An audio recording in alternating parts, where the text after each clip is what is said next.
Le Houston, Texas nous accueille dans le Space Center. Et voici la grande fusée. Non, c'est pas une fusée. Le grand truc qui vole. Navette spatiale. Une navette spatiale. Et nous allons visiter le Space Center et la navette spatiale et tous ces trucs-là. Et ça va être incroyable. Ah voilà. Et bien...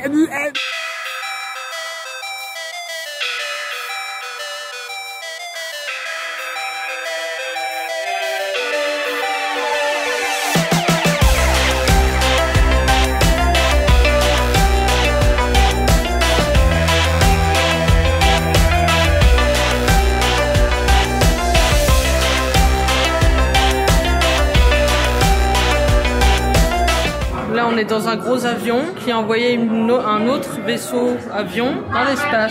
C'est ça? Oh.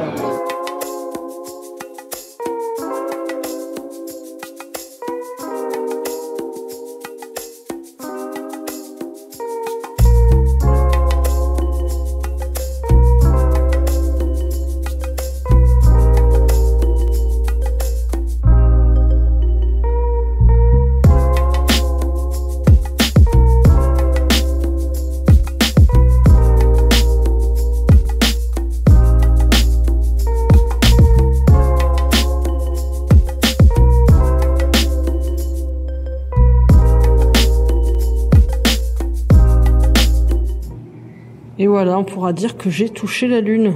Alors, c'est doux? C'est très doux. Et moi, j'aime les lunes du cul. Oh là là, oui, c'est bien ça. Oh là là, exploration galactique.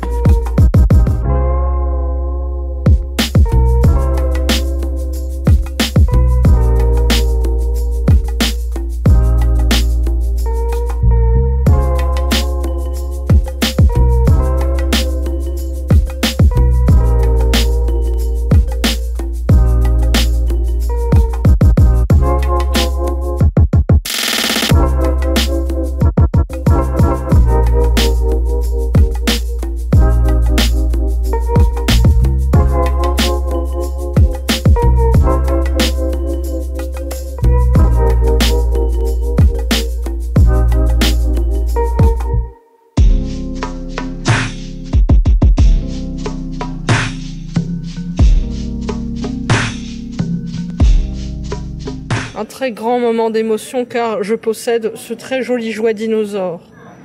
Il est très beau.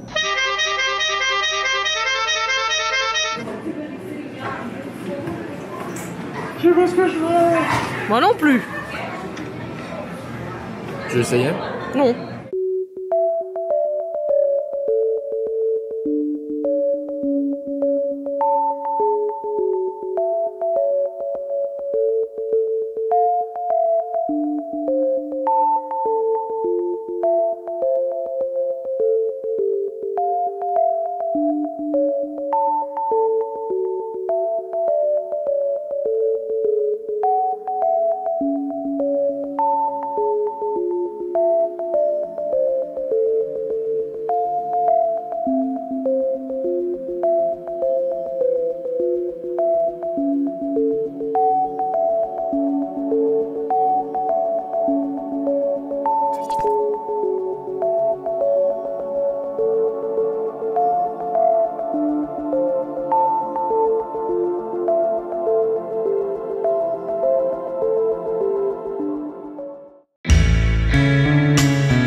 Alors le truc qu'il y a derrière moi, là, c'est la dernière fusée qu'ils ont produite pour aller dans l'espace. Donc cette énorme chose qui prend tout un hangar, c'est la toute dernière fusée produite.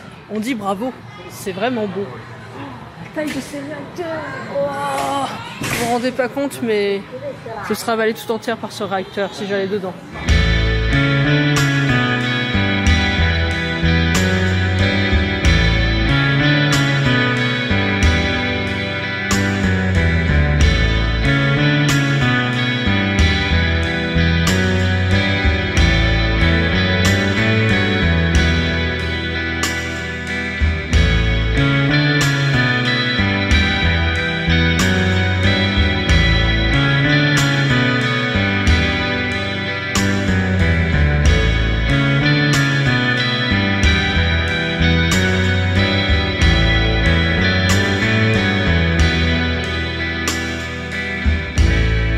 ça c'est Apollo 11, le premier à aller sur la Lune. Et j'ai appris, et moi je suis ultra con, puisque je croyais qu'on y était allé une seule fois, mais en fait on y allait 6 fois.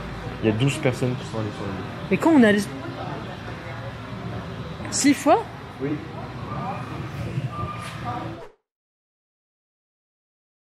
Et puis aussi c'est moins lourd. C'est 35 000 $ pour 1 kg de satellite à 11 300 $ de kilogramme de satellite. De l'orbite, là t'es enfermé, t'as plus de satellite. Les vieilles cartes, les vieilles puces. C'est-à-dire qu'on a envoyé des gens avec 10 mégabits. Peut-être des stabilisateurs. Ah oui c'est ça, c'est les stabilisateurs. C'est un rectangle, c'est différent. Bah, si t'as une petite variation en bas, ta fusée elle va comme ça, tu vois. Voilà. Où est-ce qu'il apprend tout ça? Je sais pas. C'est écrit. Ouais, bah moi aussi je fais des leçons. Ça c'est une fusée et il y a des petits morceaux et t'envoies plus de morceaux plus loin. Et au début t'as le grand morceau, il fait je pousse. Après ça envoie l'autre morceau, ça fait je pousse. Après t'envoies encore un morceau, ça fait je pousse. Après t'es en haut dans le ciel où il y a l'espace et les étoiles. Et après il y a le dernier morceau, il fait et après les cosmonautes ils font après ils sont sur la lune. Voilà, c'est facile. Hein. Moi aussi j'ai tout compris. Hein.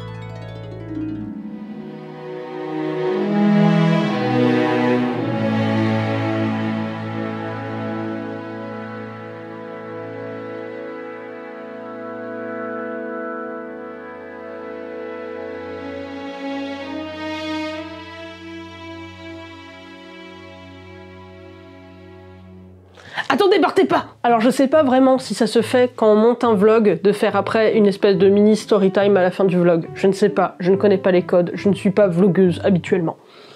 Donc j'espère que vous avez apprécié ce petit vlog à la NASA. D'ailleurs j'ai le t-shirt de la NASA Houston, regarde comme il est beau. Il y a une fusée là, et regarde le dos. Est-ce que tu vois le dos?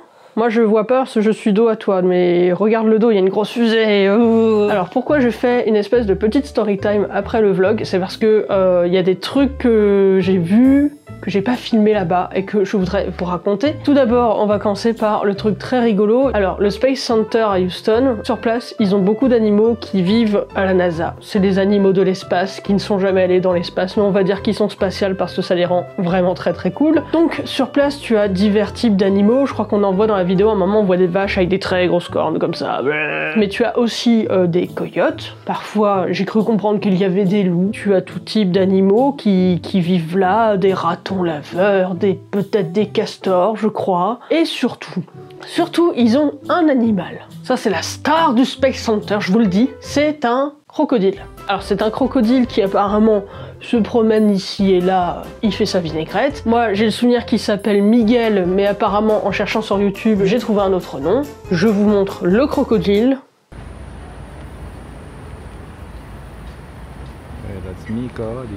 Voilà, c'est lui, il est très sympathique, il adore patauger les papates dans l'eau, voilà. Il habite là et personne ne le déloge parce que leur politique sur place, c'est que les animaux sauvages étaient là avant. Donc on ne va pas déloger les animaux sauvages, donc tout le monde vit ensemble et tout le monde est heureux. Ensuite, un autre truc que j'ai trouvé très rigolo là-bas, c'est que, bon déjà la NASA c'est genre ultra grand, je dois prendre le petit train des touristes pour y aller, genre tout le petit train, on est des touristes, clic, photo, clic. Et il y a des grands espaces qui sont des grands parkings en fait, comme des parkings quand on va à Leclerc faire les courses. Et en fait il y a plein de vélos qui restent, qui sont là. Et en fait apparemment dans les années 60, etc., il y avait beaucoup de vélos, parce qu'en fait tout le monde se déplaçait à vélo, que les employés avaient des vélos qui étaient, de ce que j'ai compris, fournis par la NASA, et tout le monde y allait de son petit vélo comme ça pour les faire décoller des fusées, blablabla. Et il y a encore des vélos de l'époque qui sont accrochés à des trucs à vélo.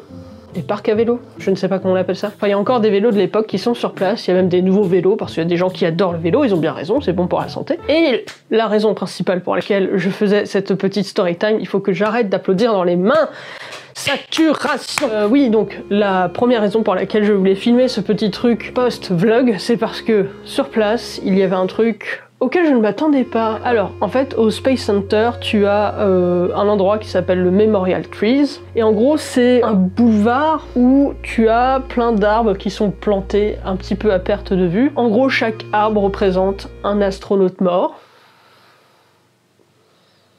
Okay. Bien évidemment, quand on est arrivé dans cette zone, j'ai rangé ma caméra parce que je ne manque pas de respect aux défunts. Non, non, non. Bref, quand tu passes dans cette zone, donc tu as des arbres avec des plaques pour chaque astronaute mort. Alors je ne sais plus si c'est des astronautes morts en mission ou pas, il ne me semble pas, parce que tu n'as pas beaucoup d'astronautes qui sont morts dans l'espace. T'en as quelques-uns, mais c'est pas non plus la majorité. Et histoire de rendre la situation encore plus surréaliste, comme je vous l'ai dit plusieurs fois, Houston est sensible aux intempéries qui passent et qui viennent, et tu ne sais jamais s'il fera beau la tempête. Et en fait, quand on est passé à cet endroit, pour une raison que je peux pas expliquer, quand on est passé à cet endroit, il s'est mis à y avoir une espèce de brouillard ultra épais. C'était un peu flippant parce que le brouillard, en fait, il est... Je sais pas comment vous expliquer, nous, on est avec le petit train, on passe comme ça, et là, il y a les arbres. On passe devant les arbres comme ça, et en fait, le brouillard, il venait derrière les arbres, il venait vers nous, et le train s'est arrêté pour faire une minute de silence en hommage à ces braves astronautes qui sont morts. Et au milieu de cette brume slash brouillard, enfin, ce truc épais, il y a eu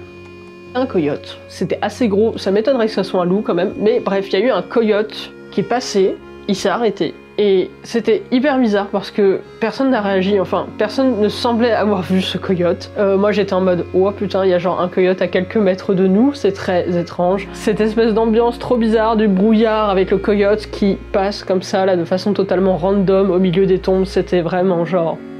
Et pourquoi je suis aussi sensible à cette histoire d'astronautes morts? C'est parce que, peut-être que vous n'étiez pas né, mais en 2003, il y a eu une mission spatiale qui s'appelait Columbia. Columbia est partie dans l'espace, et en revenant, la fusée a eu un problème et a explosé avec tout son équipage à bord, et c'était excessivement traumatisant parce que je ne sais pas pourquoi la télé a eu le bon goût de diffuser les derniers instants des astronautes dans leur cockpit, et c'était relativement insoutenable. Je ne veux pas mettre d'extrait de ça parce que je trouve ça excessivement traumatisant et violent, enfin psychologiquement c'est très violent d'entendre ou de voir ça, et c'était passé comme ça, au journal, au JT, et ça m'avait réellement, fortement, pour toujours, traumatisée de tous les trucs spatiaux, donc tous les films dans l'espace. Je peux presque pas les voir parce que je suis très très mal. Genre Gravity là, ou le film avec le mec qui se fait avaler par une montre ou je sais plus. Tout ça pour dire que le truc qui me rend vraiment triste dans cette affaire, c'est d'imaginer des gens qui sont dans l'espace, qui sont loin de toute civilisation, de toute forme de vie, de leur famille, de leurs amis. Ils sont loin, ils sont seuls, ils sont dans du vide. Et tu meurs dans l'espace, je trouve que c'est vraiment le truc le plus triste qui soit, quoi. Ah, au fait, breaking news. J'avais prévu une série de vlogs aux États-Unis, mais il va y avoir un petit break. Je vous explique. En fait, là, prochainement, je vais sortir une vidéo qui n'a rien à voir avec la NASA, à laquelle vous avez participé normalement. Voilà, donc ce qui est prévu, donc une petite vidéo spéciale à laquelle vous avez participé directement ou indirectement, ça dépend. Je fais les doigts pour vous citer, vous êtes là derrière la caméra, je vous vois. Regardez, si vous mettez votre nez sur votre écran, je vais toucher votre nez, vous êtes prêts? Et après, encore les États-Unis. Voilà, j'espère que c'est clair, je sais jamais si c'est très clair. Et pour conclure, je vous laisse sur une petite note positive. Enfin, en tout cas, je sais pas si elle est positive, mais en tout cas, c'est une jolie note. Je vous laisse avec quelques photos d'astronautes et de la NASA qui m'ont été gracieusement et généreusement fournies par la NASA. Bisous, et n'oubliez pas, abonnez-vous!